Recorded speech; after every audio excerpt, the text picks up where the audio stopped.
কাকু আসসালামু আলাইকুম কাকু। আলাইকুম সালাম। এক কাপ চা বানা দেই। হ্যাঁ দিতে আছি খালু। শুনলাম আপনার বাড়তে বলে আমেরিকান নাগরিক আইছে।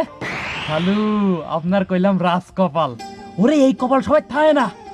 আরে রাজকপাল না, আমার রোম্বা। আমি পড়ছি এক জ্বালায়। আরে কইস না, আমার এই হালির পোলা আইয়ে তো একটা বায়না ধরছে, আমার আর ওর খালারে হে আমেরিকা লই যাবে, আমাগুলোকে গ্রিন কার্ড বানাই আনছে। ও কি খালু, আপনি ডাইরেক্ট গ্রিন কার্ড পাইছেন? তো মুই তো শুনছি আমেরিকার ভিসা পাইতেও নাকি এম্বাসি ফেস করা লাগে। আরে ওই সব নিয়ম হইছে আমাগো বাঙালি গুলো গিয়া। আমার হালির পোলায় তো ওই দেশের নাগরিক, ওই হুদা বিচা না।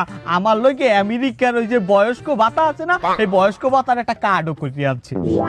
আমি শুনছি ওই আমেরিকা যাইতে বলে অনেক সময় প্লেনে বইথা লাগে, আর ওই প্লেন তো আর বারবার ব্রেক মারে, আমার আয় বমি। তাছাড়া তোরা তো জানো আমি একটা ডায়াবেটিক্সের রোগী, কতক্ষণ প্লেনে বইয়ে থাকলে তো বারবার আমার মুতে ধরবে, সে সময় আমি কি করবো? ও মা, খালু ফেলেনে বাথরুম আছে তো?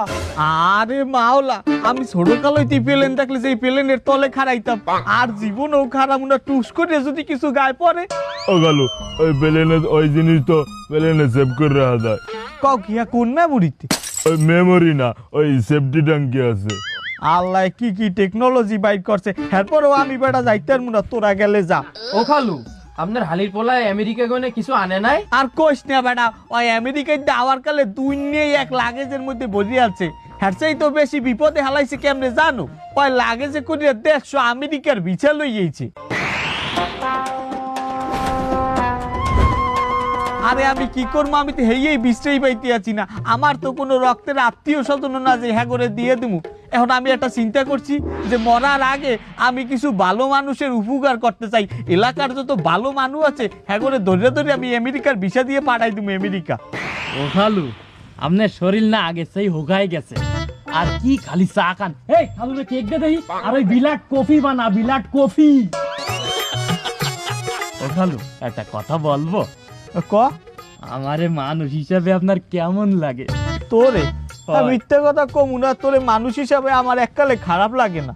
হেলে একটা ভিসা আমারে দেন। হ্যাঁ বেটা, আমি এখানে যদি মুখ চিহ্নে কাদিম দিয়ে তোরে একটা বিচা দিই, এই সবগুলো স্যামরা আমার উপরে রাগ হইবে না?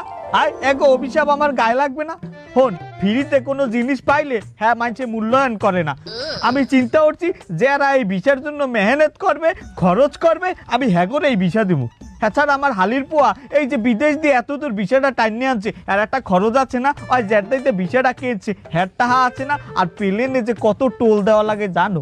এক পদ্মা সেতু পার হইতে 1 বস্তা চাউলের টাকা দেওয়া লাগে। আর ওই যে প্লেনের টোল এতে কত বেশি, তোরা কেউ জানো? কেউ গেছো প্লেনে? হ্যালো কন্যা, কত কইরা দেবেন? কত করে আর দিমু? এ মার্কেটে কত করে চলে, তোরা কতই পারলে কেউ? আমি তো শুনছিলাম 22-23 লাখ করে চলে। ফোন আমি এতটা নিমু না, আমার ওই হালির পোলারও যেন লস না হয়, তবু উপরেও যেন বেঞ্চেবি না করা হয়। তোরা এক কাম করিস, সবাই মিললে কেনা দাম 15 লাখ টাকা করে দিয়ে দিস। ঠিক আছে খালু, ডান। আপনার প্রথম বিষয়টা আমি নিলাম। খালু মুই প্রয়োজন হইলে এই দোকান, আমার 3 বিঘা দানি জমি সব বেচতে হইলেও আমি আমেরিকা যাবো। কি কস তুই? আমার বাপের গাড়ি বেচতে হলো আমি নিব। জমি বন্ধক দিয়ে হইলো আমি আমেরিকা যাম। আচ্ছা ঠিক আছে, তাই সব টাকা অ্যাডভান্স দিবি, আমি কিন্তু বাকি বাক্কার মধ্যে নাই। ও গেল যদি এম্বাসি বেচ না করা লাগে তাহলে আমিও যাব। আরে কোনো এম্বাসি নাই, তোরা রেডিমেড হইয়া আমার বাড়ির উড়ানে যাবি, ওইটাই এম্বাসি। ওহিন এককালে সোজা প্লেনের উদ্দেশ্যে রওনা দিমু।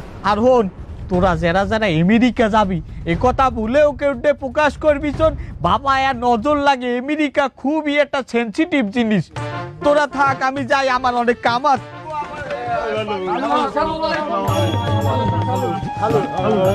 আমাদের একটু দেন, একটু দেন।